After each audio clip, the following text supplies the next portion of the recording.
Hey guys, how's it going? Welcome to my video. Alright, so I just want to talk about this little issue that I had a couple of days ago concerning my truck.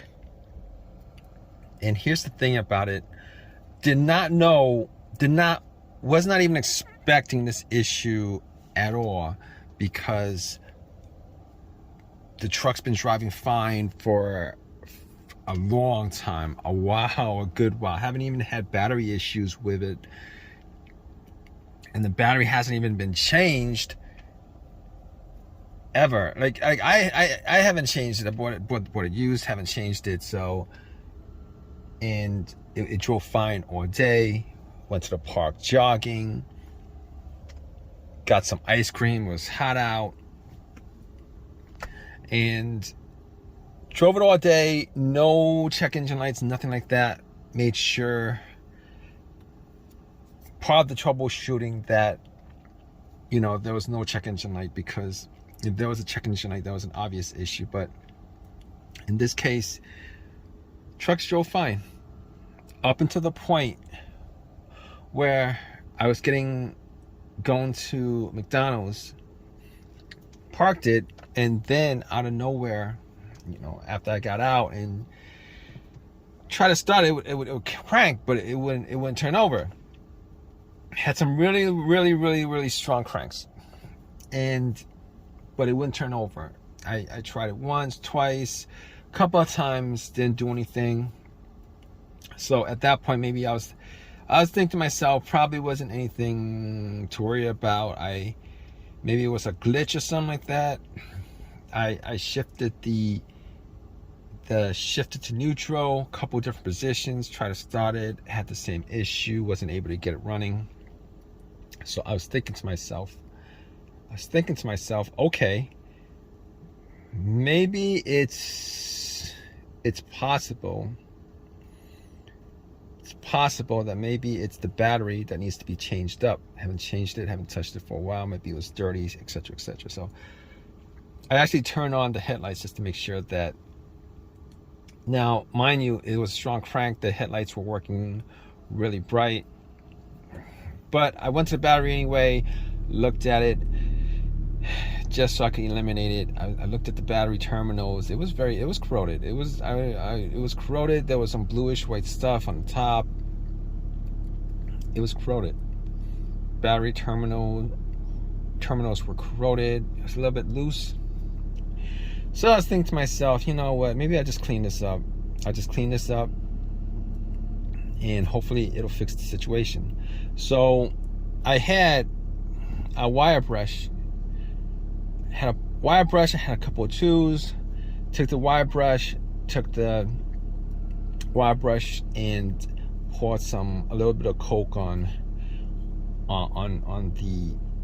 the white bluish corrosion, just so it would oxidate or whatever bubbled up, and took the wire brush, cleaned it off, took a couple of paper towels, cleaned that off, made sure there was enough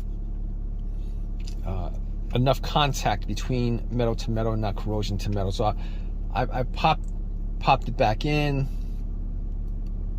took a little wrench to tighten it up, and then went back and tried to start it. And guess what, guys? Wish it was that easy, but it did not start. It didn't start up. Unfortunately, it didn't start up. So I was thinking to myself, all right, it's probably not the battery, considering how strong the crank was. Looked at the battery, it was 3 years old. And I was thinking to myself, it's a 3-year-old battery, but the battery looked fine for a 3-year-old battery. Normally like 4 years, 5 years, but it was probably close enough to the time that it should probably be replaced. But considering how strong the crank was, and I was cranking it up. I cranked it up at least 6-7 times, and it worked fine. It was good. It was good. It was the cranks were strong. It wasn't like it was getting weaker and weaker, because normally with a weak battery situation, what happens is you get this situation where the crank would be a little bit weak, and then the more you crank it, the weaker it gets. But this situation wasn't the situation.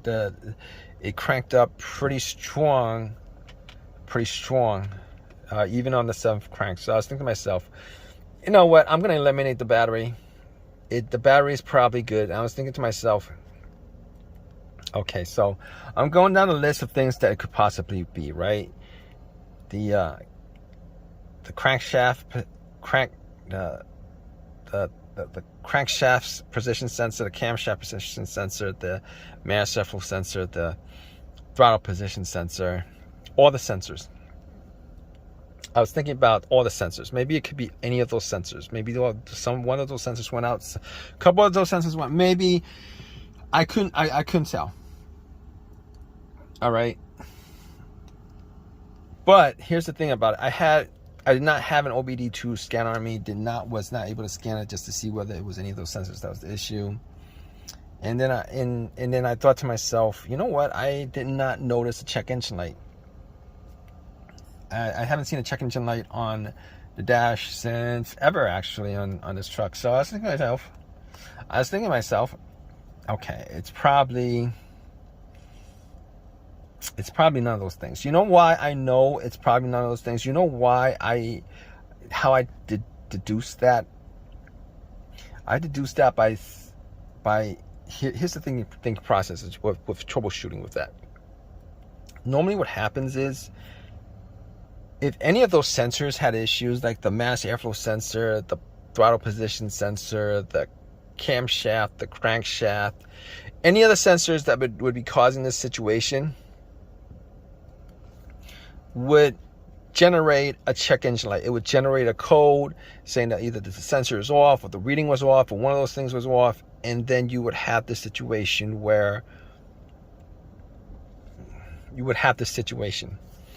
all right, where the check engine light is either on or it's blinking, one of those things happening, but I wasn't getting it on this situation. Fine. So I was thinking to myself, you know what, I could probably eliminate that. I mean, there are weird situations where those sensors could probably generate readings that are just within the spec, but it would cause this situation to come up. But anyway, I noticed. I know that there was no check engine light. Noticed that. I noticed that as soon as, once I realized there was no check engine light, and then that's the whole deductive reasoning behind that. So I pretty much eliminated all the sensors that could possibly cause that situation. So I was thinking to myself, maybe it could be something else. Maybe a fuse issue, or a fuel related issue, a fuse or relay or fuel related issue. So I went and checked out the fuse box just to see whether if I could spot any fuses that were burnt, any fuses that had any kind of weird burnt smell to it, just to see. And I was looking at them. I didn't have a fuse tester to test out the fuses, but I was looking at them, had a little flashlight, shine a flashlight on them, and all the fuses look good. Did not see anything that was burnt, anything like that. So I was thinking to myself, you know what, probably not the fuses. Now, all these things would need to be tested to get like 100% elimination, but I was gonna, just from eyesight, just from deductive reasoning, eliminate that. The fuses were good. So next thing I thought maybe it was one of the relays, particularly the fuel pump relay. So I was like, I need to test out the fuel system just to see whether the fuel system had issues and stuff like that. So went back into my truck and tried to see whether I could actually hear the fuel pump priming. Because normally the fuel pump priming, if you put the ignition to the on position, the position before the crank position, right? That's the position where all the lights on the dash are on. All right, you right before the crank. So I did that a couple of times just to see whether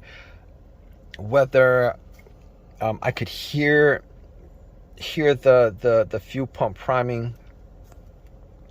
Now, to be honest with you, normally you would need two people for this. One to actually be close to the where the gas cap is, with the gas cap off and listening to it, or close to where the fuel pump is. But it was just me. I tried to listen to it, couldn't really make out whether it was the fuel pump or not. So I couldn't make that out. Couldn't figure out whether it was the relay or any of those things. I did try to swap out the fuel pump relay, and it didn't actually change the situation, because there was another relay that was essentially a similar relay to the fuel pump relay. I swapped that out. No, all right, didn't change the situation. So I was thinking to myself, what else could I troubleshoot as far as this situation is concerned? And I took a chance on this. I was thinking, it popped up in my head that it could be maybe the fob key battery, because I had a situation like that happen maybe a couple years ago on a different vehicle. And I was thinking to myself, what are the chances that it is the battery, right? So there was a Walgreens close by, and I was like, you know what, let me just swap out the battery, just to eliminate that, because you just want to eliminate as many things as possible so that I don't have to worry about, that being the case. I could work out, trying to figure out what other things causing it. So I went to the Walgreens, I swapped out the battery on the key fob, and came back and tried to start the truck, and it started up just like that. It just started up just like that. Just like that, start up.